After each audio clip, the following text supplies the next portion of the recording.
Professor Philippe Sands, it's a pleasure to host you here at the university. I'm very much grateful that you accepted an invitation to come and to visit Ukrainian Catholic University and also our Department of Philosophy here. And thank you very much for your interesting, inspiring, very deep and profound lecture that you delivered to the students of the university. But not only of the university, we had many people coming from other universities to hear your talk here. And your presentation makes me to think and to be able to say that welcome home in some sense. It's very nice to be home. It feels like a coming back. As you know from the lecture that I've given, my grandfather was born in this city in 1904. He lived here until he was 10 years old. He left in 1914. He went to Vienna. He then came back in 1923 to get his passport. I'm not sure quite how long he stayed. He always spoke of Lvov, as he called it, from the Polish or Austrian period, with great warmth, as an important part of his life and a place for which he had good memories. And I had said to him that one day I would like to visit the city of his birth, and today is that day. And it's been a real pleasure to be here. I feel very comfortable here. I feel there's much that is very familiar. I was delighted to have an opportunity to give a lecture in this fine university. I welcomed very much the questions in the discussion, and I'm very grateful, both for personal and for intellectual reasons, to be here over these days. Well, as you probably know, this university is a very young establishment and has longer history, which goes back into 20th century. But back in 1994, the institution started from the scratch basically, and we are very much excited by opening new things and by opening new programs to build up the university. And I'm just going to take this opportunity and ask you about the program in law or Department of Law. Having that experience that you have of this city, of the university, and due to your research that you've done on the history of this city as well, what would you think, how would you start, how would you suggest to begin from the scratch the program in law when there's virtually no faculty member at this university who teaches law? Is that possible here and now? It's absolutely possible. The starting point, as I described in my lecture, is that this is a country that is steeped in the modern system of international law. This is a city that helped create the modern system of international law. So your starting point in terms of promotion is extraordinary. There are not many cities in the world, I can't name any, in which one could say that the founders of the modern system of international law were educated in this city, lived in this city, have roots in this city. And that's a wonderful thing to be able to say. I hope that there would be pride about that fact. But it does allow you now to build on that extraordinary historical accomplishment. My own sense is that Ukraine is going to have an increasingly important role in Europe, in the wider Europe, and in the international community. It's strategically placed at an important location. No doubt at some point the Ukraine will go beyond its membership of the Council of Europe and other regional organizations, and it may one day seek to become a member of the European Union.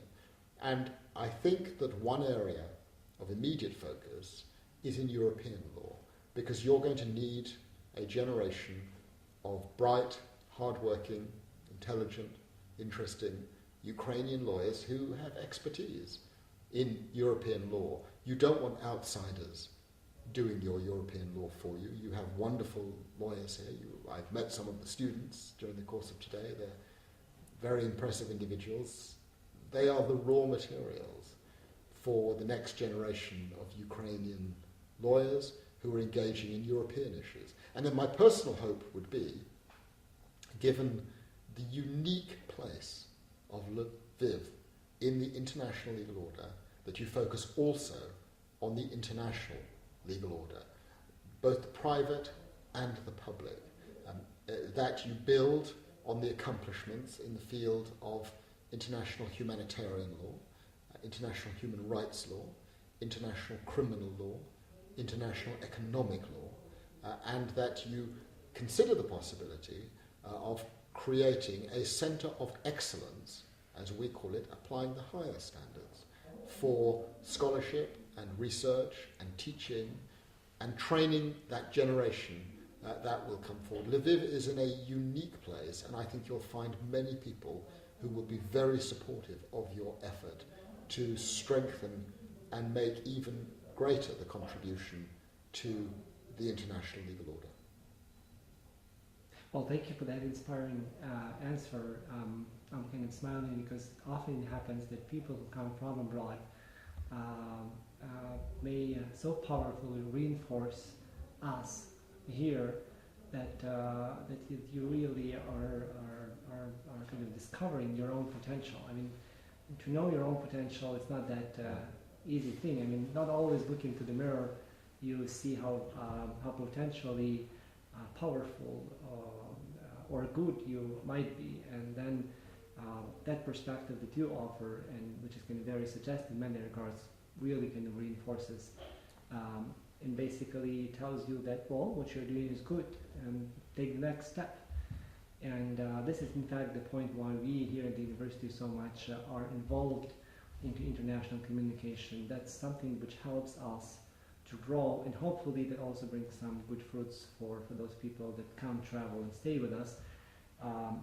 Let me somehow broaden the perspective, and there are various and probably good reasons to think of Ukraine as being part of Europe, and of Ukrainians as Europeans, properly speaking.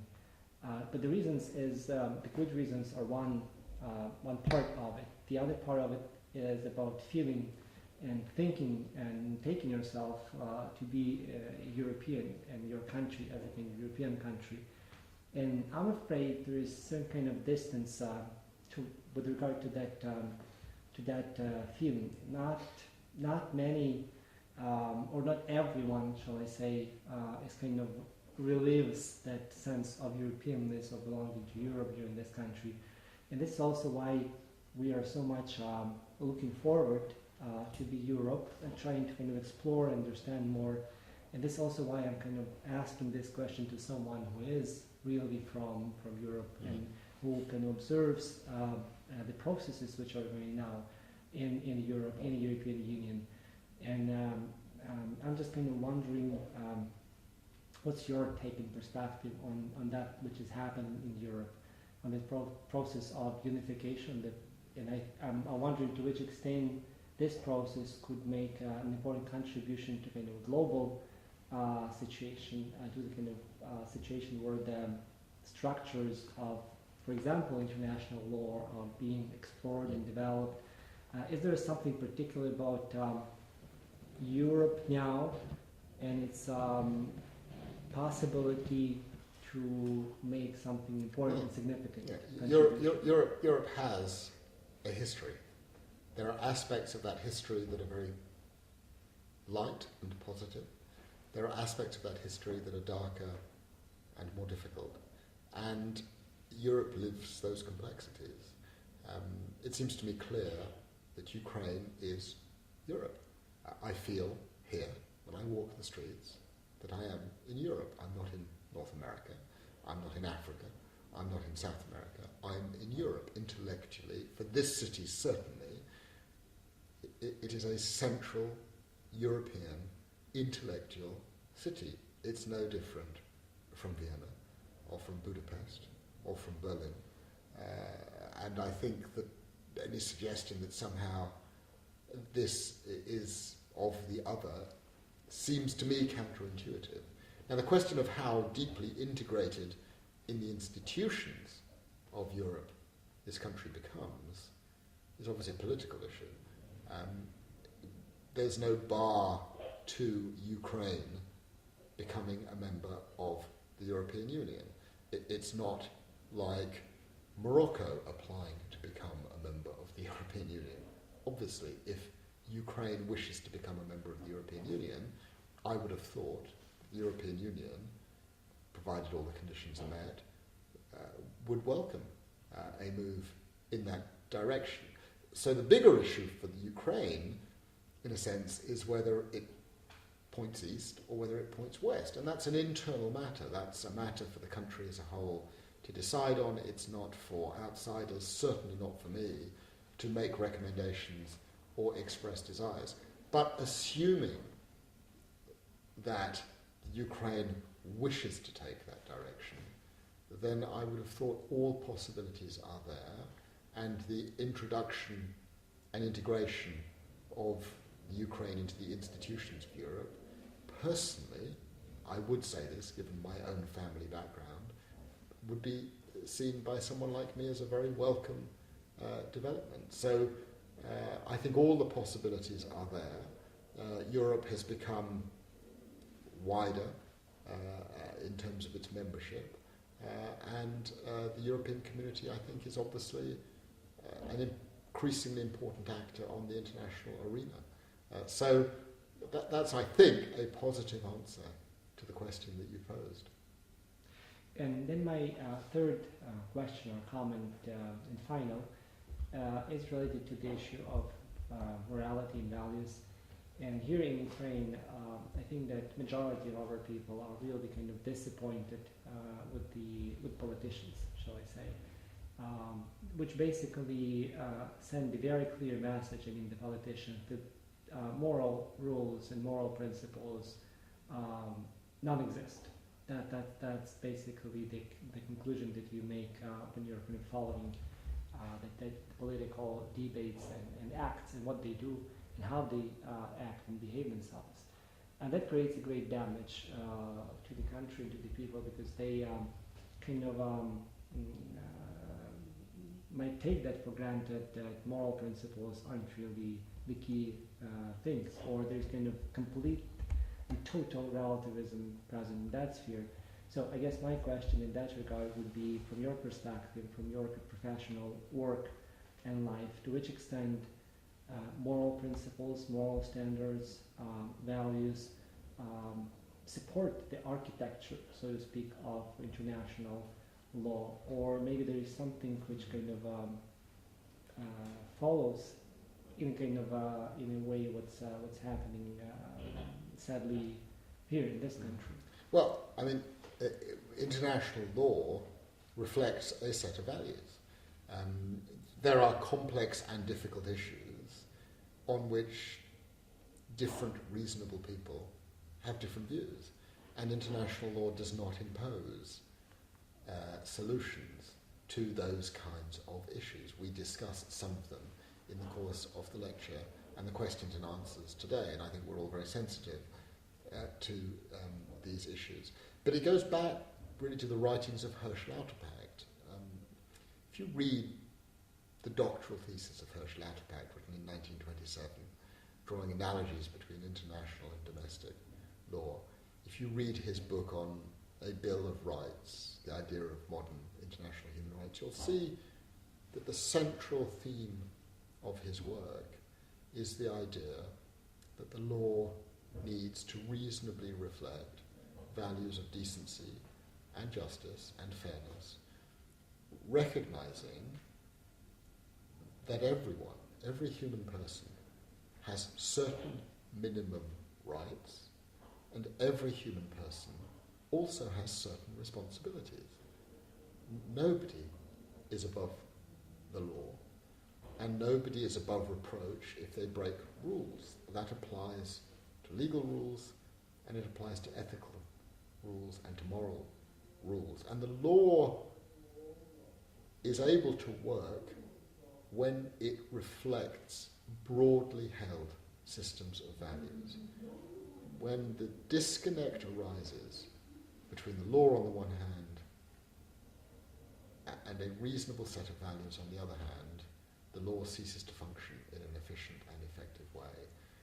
So the answer, I think, to the problem that you pose is that we need to strive towards a system in which the identification of the rules, and more importantly, the application application and enforcement of the rules reflects commonly held values, and in particular the principle that no one is above the law. No man or woman, and in particular no politician, is able to say, I do what I do. There was a very famous moment in an interview between an American president, Richard Nixon, and a British interviewer called David Frost, in which President Nixon says, if I say it's right, it's the law. That's not correct. Politicians do not decide what they can and cannot do. Politicians act within the same constraints that you act and that I act. And it's got to be a fundamental principle in any functioning democracy, in any functioning modern state, that you have to be able to hold to account those who take decisions on our behalf. And that includes holding to account for legal principles and rules, and in a different format, moral principles and rules. If the law and commonly held moral values diverge too far, the system breaks down. History is littered with examples of that. Well, Professor Sands, thank you very much for this conversation, and thank you very much for your visit to Yuan Catholic University, which we enjoyed very much, and I also wish you have a nice stay here and enjoy this time, and I'm looking forward to our cooperation, hopefully in the future, and who knows, maybe this is just the first visit to Lviv, and the second and third will be following in the future. Thank you very much again. Thank you very much for the invitation. It's been wonderful to be here. I say very much please, you can count on my support for cooperation, and I very much hope to be back soon. Thank you very much. Thank you.